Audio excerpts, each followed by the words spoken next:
আলু দিয়ে এরকম খাসির মাংসের ঝোল কে না পছন্দ করে। একদম ঘরোয়া পদ্ধতিতে আজকে রান্না করেছি খাসির মাংস, আর এই রেসিপিটাই তোমাদের সাথে আমি শেয়ার করছি। খুব সহজ আর পরিচিত একটি রেসিপি, কিন্তু তবুও আলু দিয়ে এরকম মাংসের লাল লাল ঝোল আমরা কিন্তু পারফেক্ট অনেক সময় তৈরি করতে পারি না। কখনো খাসির মাংস থেকে যায় খুব শক্ত, আবার কখনো খুব গলে গিয়ে মাংস খুঁজেই পাওয়া যায় না। আশা করছি খাসির মাংসের এই রেসিপিটা দেখলে মাংস রান্না অনেকটা সহজ হয়ে যাবে। আজকের এই রেসিপিটা ভালো লাগলে অবশ্যই আমার চ্যানেলকে সাবস্ক্রাইব আর এই ভিডিওটা লাইক করার অনুরোধ রইল। চলো রেসিপিটা শুরু করা যাক।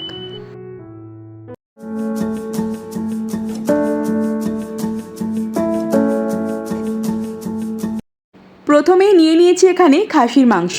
আমি এখানে 1 কিলো খাসির মাংস নিয়েছি আর সেটাকে পরিষ্কার করে ভালো করে জল ঝরিয়ে রেখেছি। এবার এটাকে ম্যারিনেট করা যাক। প্রথমেই দিয়ে দিলাম 2 বড় টেবিল চামচ আদা রসুন বাটা।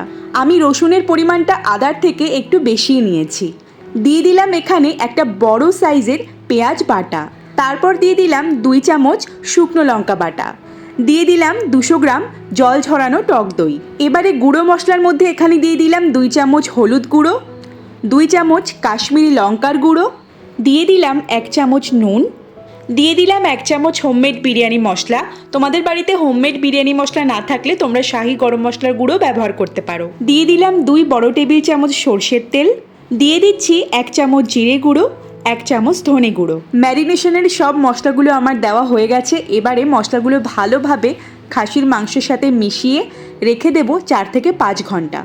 হাতে সময় কম থাকলে 1 থেকে 2 ঘন্টাও ফ্রিজে ম্যারিনেশন করে রাখতে পারো। ফিরে এলাম 3 ঘন্টা পর। 2টো বড় সাইজের আলুকে 2 ভাগ করে নিয়েছি। কড়াইতে 2 বড় টেবিল চামচ তেল দিয়ে তার মধ্যে পরিষ্কার করে রাখা আলুর টুকরোগুলো দিয়ে দিলাম। 1 চিমটে হলুদ আর একটুখানি নুন দিয়ে আলুগুলোকে লাল লাল করে ভেজে নিতে হবে। দেখো আলুগুলো লাল লাল করে ভেজে নিয়েছি। এবারে আলুগুলোকে একটা পাত্রে তুলে নিচ্ছি। ওই কড়াইতেই আবারও দিয়ে দিলাম আরও 3 বড় টেবিল চামচ তেল।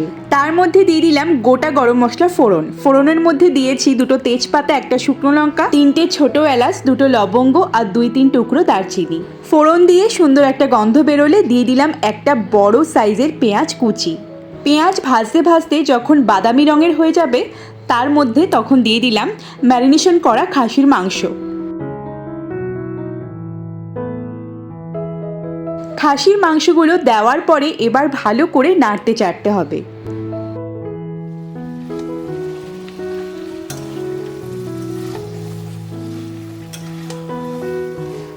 5 থেকে 7 মিনিট নাড়াচাড়া করার পরে আমি এখানে দিয়ে দিচ্ছি আরও 1 চামচ ধনে গুঁড়ো, আরও 1 চামচ জিরে গুঁড়ো, আর দিয়ে দিচ্ছি 1 চামচ কাশ্মীরি লঙ্কার গুঁড়ো। ধনে গুঁড়ো, জিরে গুঁড়ো, কাশ্মীরি লঙ্কার গুঁড়ো আমি ম্যারিনেশনের সময়ও ব্যবহার করেছি, আর এখনও আরেক চামচ করে আমি এখানে ব্যবহার করলাম। গুঁড়ো মশলাগুলো দেওয়ার পরে কিছুক্ষণ নেড়ে চেড়ে ঢেকে দেব 10 মিনিটের জন্য। ফিরে এলাম 10 মিনিট পরে। দেখো এখানে আস্তে আস্তে কিন্তু তেল ছাড়া শুরু হয়ে গেছে। এবারে মিডিয়াম আঁচে 10 মিনিট ধরে শুধু কষাতে হবে। খাসির মাংসের ঝোলে যে একটা লাল লাল রং আসে বা খাসির মাংসের টেস্ট সাধারণত নির্ভর করে এই কষানোর উপরেই। যত ভালো করে কষানো হবে মাংসের স্বাদ ততই ভালো হবে। এখানে দিয়ে দিলাম আরও 1 চামচ নুন। নুনটা দিতে হবে নিজেদের স্বাদ মতো। মাংসটা যখন কষাতে থাকবে ঠিক তখনই এখানে দিয়ে দেবে ভেজে রাখা আলু। খাসির মাংসের ক্ষেত্রে আলু যেহেতু খুব তাড়াতাড়ি সেদ্ধ হয়ে যায়, ওই জন্য কষানোর সময় আলু দিয়ে দিতে হবে। খুব ভালো করে মাংস কষিয়ে নিয়েছি। এবারে দিয়ে দিলাম ফুটন্ত জল। আমি সব রান্নাতেই গরম জল ব্যবহার করি, এতে তরকারির স্বাদ খুব ভালো হয়।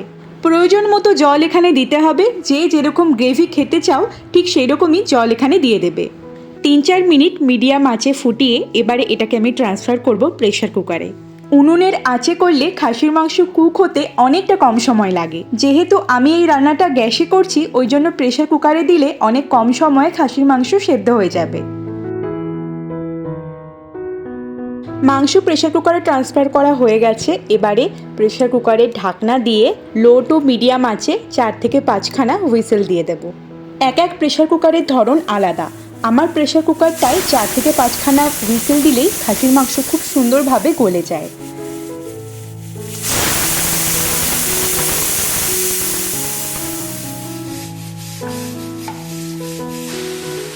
চারটে হুইসেলের পরে 10 মিনিট অপেক্ষা করে এবার প্রেসার কুকারের ঢাকনাটা খুলে দেখব যে মাংসটা ঠিকঠাক গলেছে কিনা।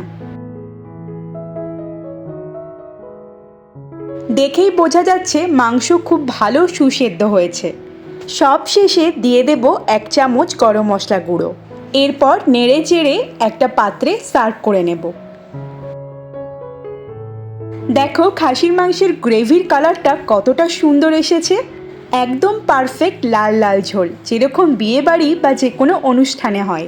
এমনভাবে মাংসটা সেদ্ধ হয়েছে যে খুলেও আসছে না, অথচ খুব সুন্দরভাবে গলে গেছে।